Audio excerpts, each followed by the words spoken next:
Aleluya, Dios les bendiga una vez más. Thank you, Jesus. Thank you, Jesus. Ok, bueno, arrancamos. Es jueves, ya es casi viernes, tirándole a sábado y nuevamente domingo. Dios me lo diga cada uno de ustedes. Es coffee time, bendiciones. Vamos a continuar en esta semana, en este día ya para ir cerrando este tema de la impureza sexual. Déjeme decirle, hasta ahorita ha sido un tema que abre ojos, abre oídos, nos da entendimiento de la raíz de tantas cosas que vivimos y que podemos evitar.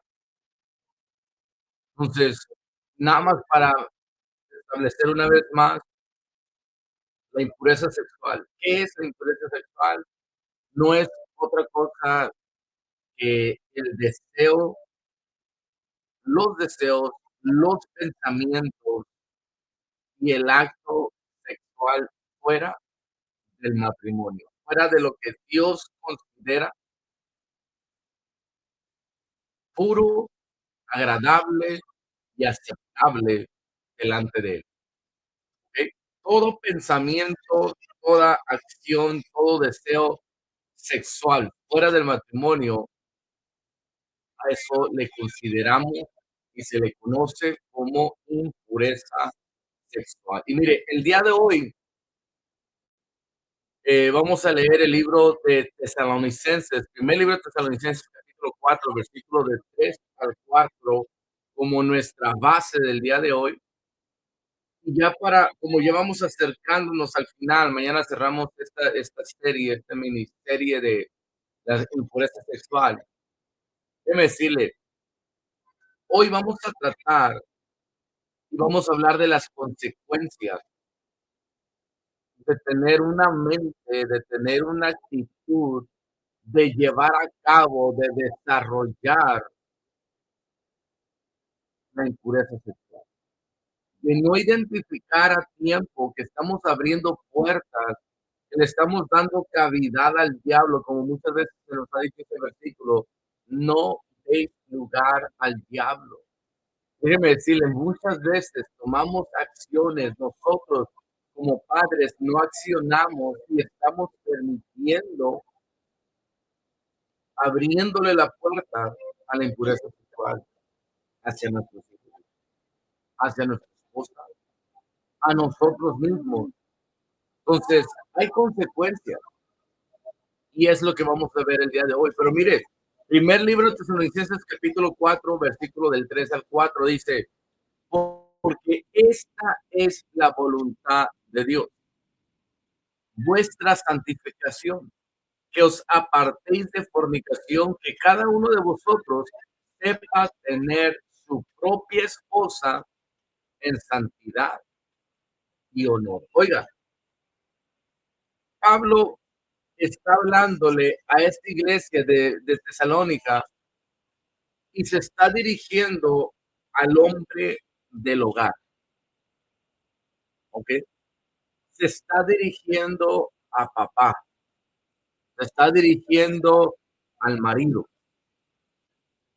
Y mire, para darle un poquito de contexto, porque hay algo cuando leemos las escrituras, hay algo que recuerdo hace muchos años, estuve yendo a un instituto bíblico y en la clase de exégesis, cuando se da este tema, te enseñan cómo descifrar un versículo.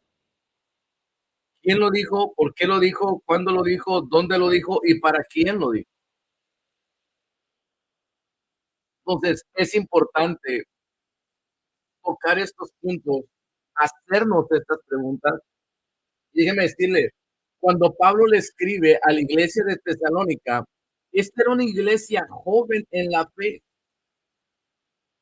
Esa era una iglesia que estaba iniciando, que había recibido el evangelio Déjame decirle, como cuando está haciendo un calorón y le regalan un vaso de agua con hielitos así bien rico. Esta iglesia recibió el evangelio con gozo, porque la iglesia de Tesalónica estaba en una sociedad profundamente inmoral. Y ahorita le voy a decir por qué. Hice mi investigación. Iglesia Tesalónica estaba en un mundo, le llaman greco-romano del primer siglo, donde la inmoralidad sexual era algo natural. Y no sé si usted ha investigado, ha leído o ha conocido un poquito de eso, pero cuando le digo la inmoralidad sexual era algo normal, era algo normal. Hombres con hombres, mujeres con mujeres, en la calle, en la tienda, entrabas a un lugar, había escenas, pues, era algo depravado.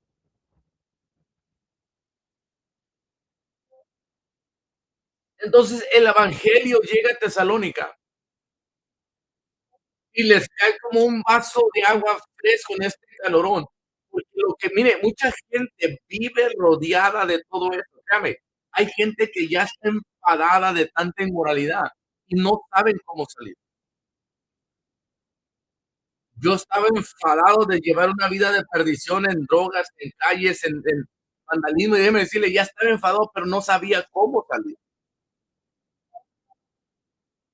Y cuando llegué a la cárcel, para mí fue como un retiro espiritual, porque ahí fue donde encontré a Jesucristo. Entonces, la iglesia de Tesalónica, cuando Pablo les está hablando y les está diciendo, porque esta es la voluntad de Dios. Cuando estas personas conocieron a Cristo, mire, no solo cambiaron de religión, porque había un montón de religiones en este lugar.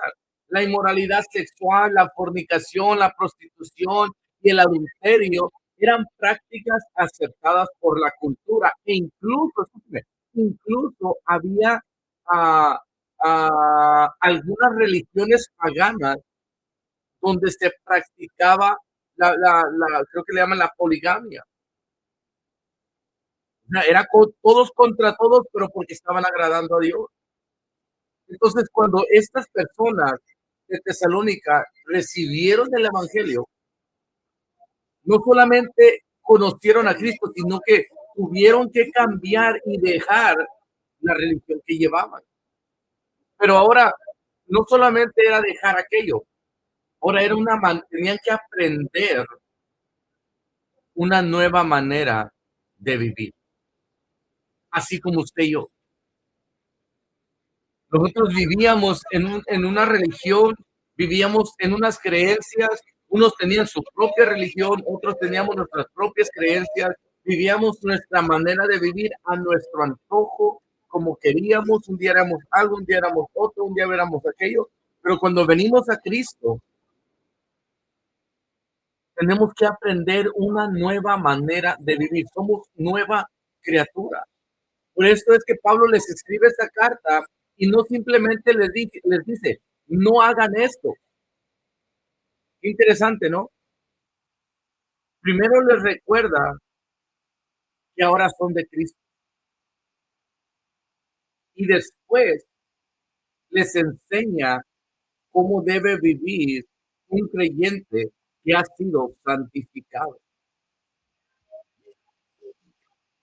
Y llega a este versículo donde dice, mire, esto solamente a mí me voló la cabeza. Quisiera darle más detalles, pero a mí me voló la cabeza con este versículo. Porque esta es la voluntad de Dios. Y eso es interesante, mi hermano, que está mirando, porque mire, ahorita vamos a entrar al tema de hoy, pero quiero darle todo este contexto, porque aquí vienen las consecuencias. Yo he conocido de persona a hombres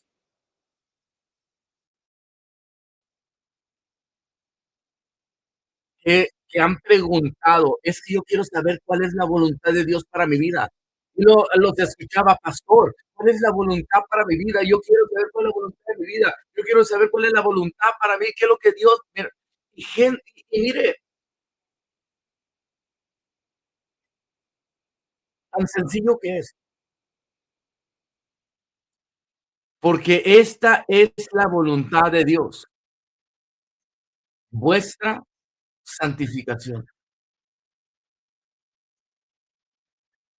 Pablo les dice claramente, la voluntad de Dios es vuestra santificación, es decir, antes de hablar de ministerio, antes de hablar de llamado, antes de hablar de prosperidad, antes de pensar en un futuro, Dios quiere que vivamos en santidad.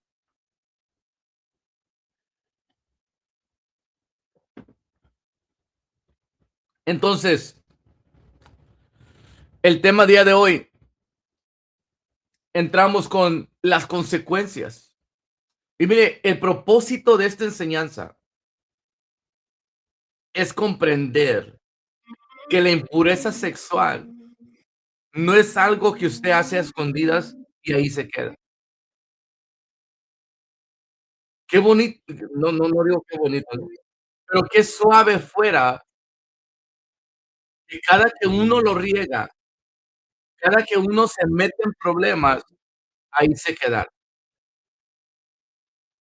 Su esposa no tendría que andar ahí ayudándolo, sus hijos no tendrían que pagar las consecuencias, sus nietos no tendrían que estar escuchando, tu madre, tu padre era esto, tu abuelo era esto, ellos hicie o sea, qué bonito fuera que cuando usted se mete en problemas, usted fuera nada más el afectado. Y cuando estamos hablando de este tema, de lo que es la impureza sexual, no es un pecado aislado, no es algo que usted comete acá a escondidas y ya ahí quedó. Sus consecuencias afectan nuestra relación con Dios. Las consecuencias afectan nuestro carácter, nuestra familia, nuestro ministerio y las generaciones futuras. No se digan su trabajo.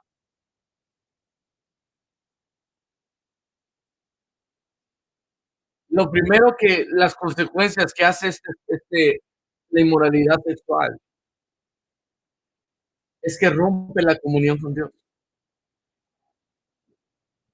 Era una persona que le gustaba orar, o ser una persona que le gustaba ayunar, o ser una persona que le gustaba ir a la iglesia, levantar sus manos, alabar, cantar, adorar a Dios, cerrar sus ojos y simplemente sentir la presencia de Dios. Pero cuando usted abre la puerta a la pornografía, la masturbación, a las imágenes, a mensajes indebidos con amigos y amigas indebidos, no buenos. Cuando usted se relaciona con personas que sus intenciones no son nada buenas, entonces el pecado empieza a entrar a nuestra vida y nos empieza a apartar del amor de Dios.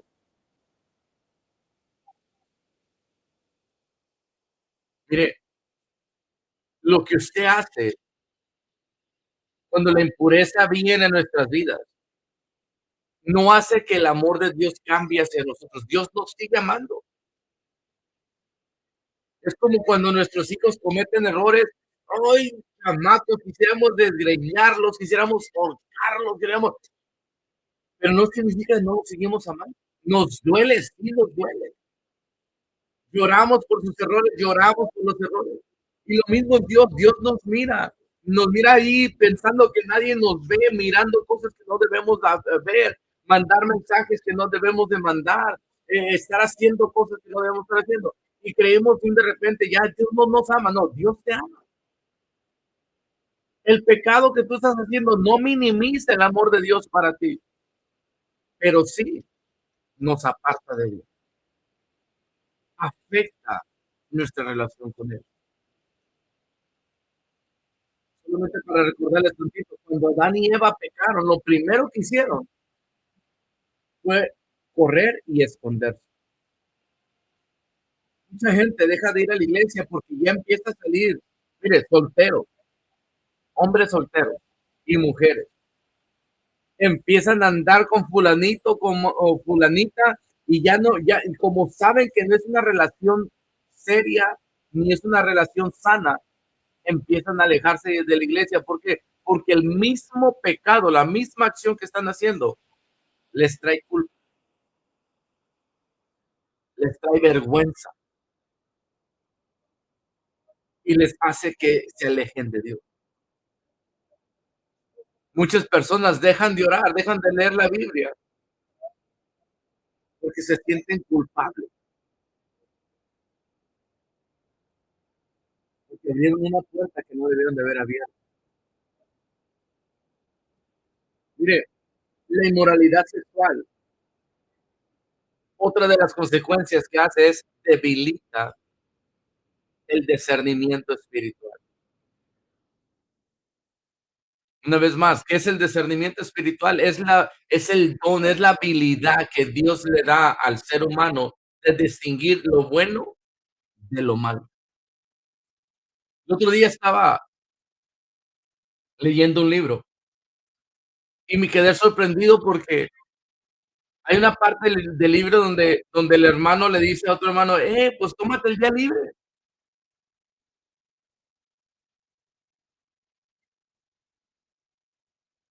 Dice: "Tómate el día libre, vete a las películas, renta una película, siéntate, ve con tu familia". Dice: "Y este hombre me recomendó", y yo sé que usted la ha visto, porque yo la vi, le recomendó la película de Forrest Gump. Yo dije: "Ah, buena película". Dice: "Pero cuando le hice notar todas las escenas que esta película tiene", dice, donde la mamá del niño de Forrest Gump se mete a la oficina para que no corran al niño, y los ruidos que hace, dice, él esa ahí ya está sembrando la idea, el pensamiento, para que usted se imagine lo que está pasando en la oficina.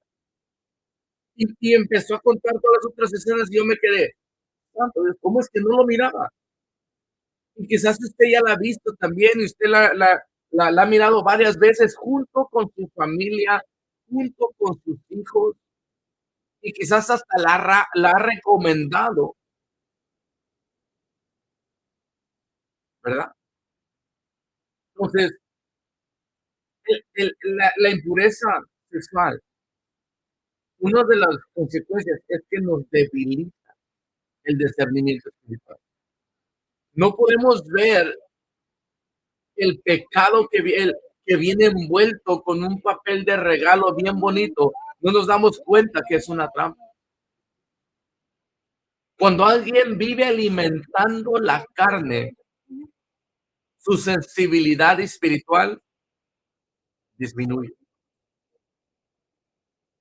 Y lo que antes era pecado, ahora parece normal. Interesante, ¿no? Lo que antes producía convicción, ahora ya no incomoda. Al contrario, llamamos a este religioso, o como dijo el niño, ya andas de santo. Pero son cosas que nos empiezan a debilitar. Pablo habla de una conciencia que puede llegar a ser cauterizada y se lo dice a Timoteo, capítulo, primer libro de Timoteo, capítulo 4 versículo 2. Esto lo hablamos el día de ayer. El creyente deja de distinguir con claridad lo santo de lo profano, de lo que no le agrada a Dios. Otra de las consecuencias que hace la impureza sexual es que destruye relaciones.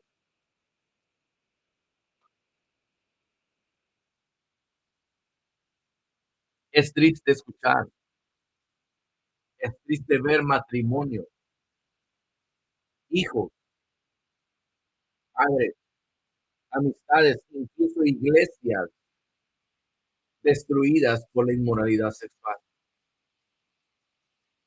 ¿Cómo que el pastor aquel se llevó a la muchachita esta así?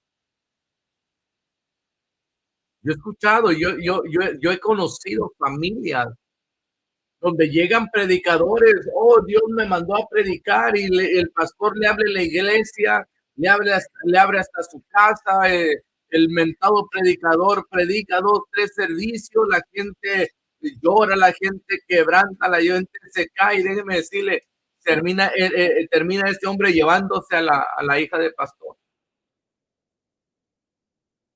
Yo los he conocido, yo he escuchado de ellos. Entonces, falta de discernimiento. Viene el espíritu, destruye familias, destruye hogares, destruye matrimonios y debilita el testimonio de un hijo de Dios. Nuestra vida debe de reflejar el carácter de Cristo. Y cuando un creyente cae en inmoralidad sexual y no se arrepiente, su testimonio pierde credibilidad.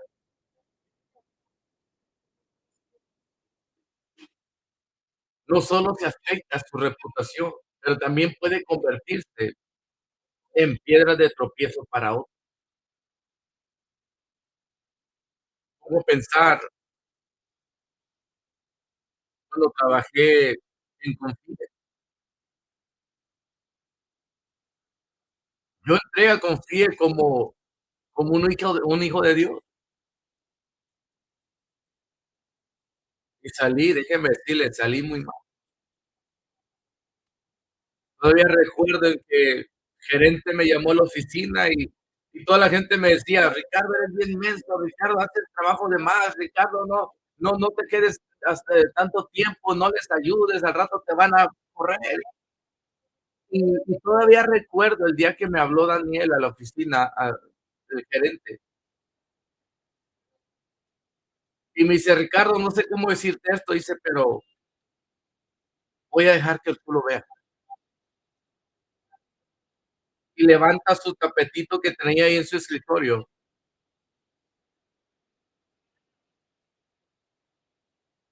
saca un LED y se acerca y me lo pone ahí, dice: "Léelo, por favor".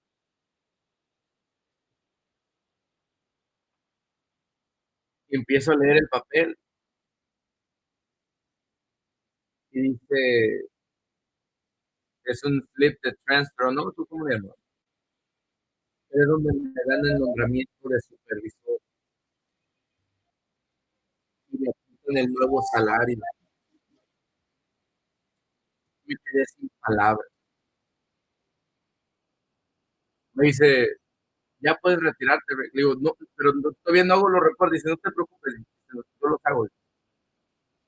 Ve a casa, disfruta esto con tus hijas y nos vemos aquí mañana, misma hora. Tienes el mismo horario. ¿Sabe qué? Yo llegué a la casa contento, le platiqué a las niñas y, y miré cómo Dios me respaldó. Pero al paso de los años empecé a abrir puertas que destruyeron mi testimonio, que destruyeron la reputación, perdí mi trabajo, dañé a otros, arrastré a otros conmigo.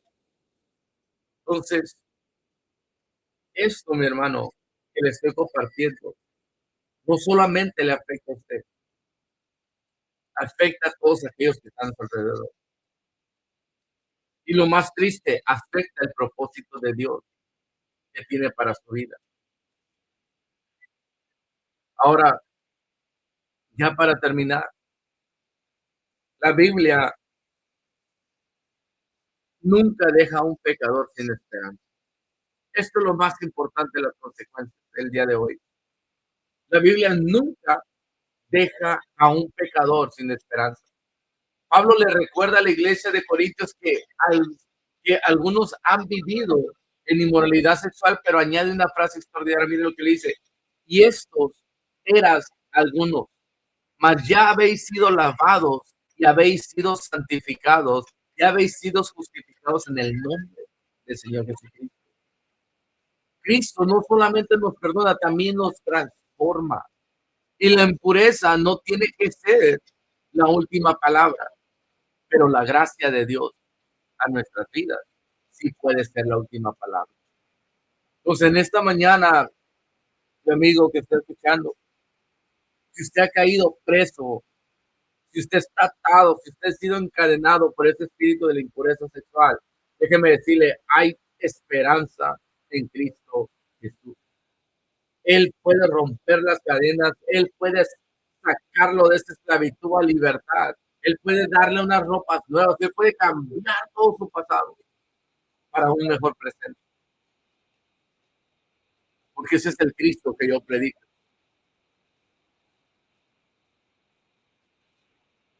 La pureza no es el camino para ganar el amor de Dios, déjeme le digo, pero la pureza es la respuesta de quien ya ha sido amado y salvado por Dios.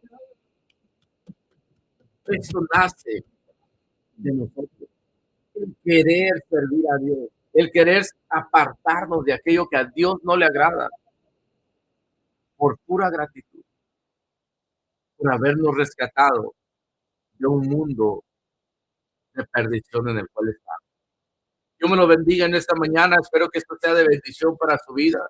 Déjeme decir una vez más, si usted está encadenado, si usted se siente atorado en esta forma de vivir, si hay impureza sexual en su vida, dice, ¿sabes qué? Yo a veces miro videos, yo a veces mando mensajes, yo estoy platicando con alguien, pero estoy cansado. Déjeme decirle, Dios no le dio un espíritu de temor. A veces tenemos miedo de dejar de hacer algo a lo cual estamos acostumbrados. Dios no le dio un espíritu de temor, dice que Dios les dio un espíritu de poder, de amor y de dominio propio. Corra a Jesús, corra a Jesús en esta mañana, corra a Jesús esta tarde. Cuando usted se sienta que está siendo tentado, corra a Jesús. Háblele, dígale, Dios, ayúdame, no puedo con esto. Y créame, Él nos va a dar las fuerzas. Él me da a mí las fuerzas cada mañana y se las puede dar a usted también. Dios me lo bendiga en esta mañana.